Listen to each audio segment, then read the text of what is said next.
Ang mga santo at santa hindi lamang uliran sa kanilang kabanalan at kabayanihan, kundi sila rin ay katulong natin sa pananalangin para sa mga espesyal at natatanging kahilingan.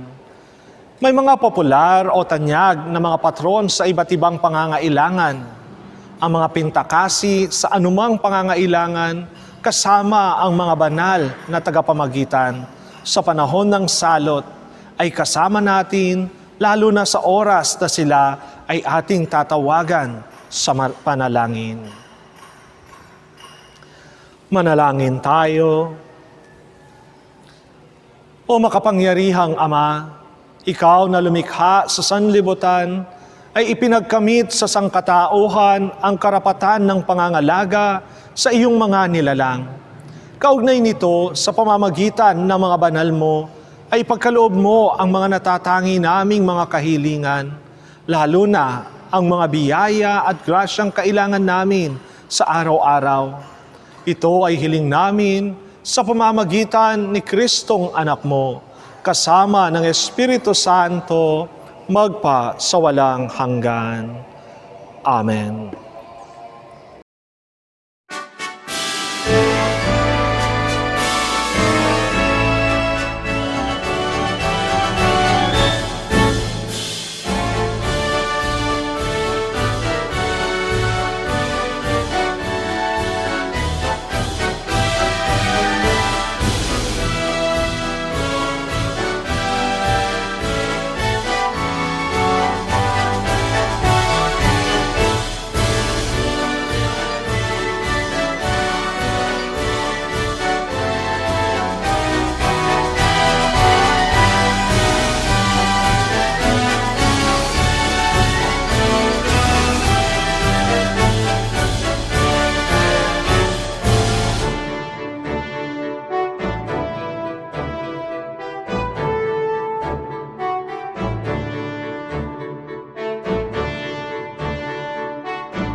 Sumainyo ang Panginoon. Pagpalain kayo ng makapangyarihang Diyos, Ama, Anak, at Espiritu Santo. Amen.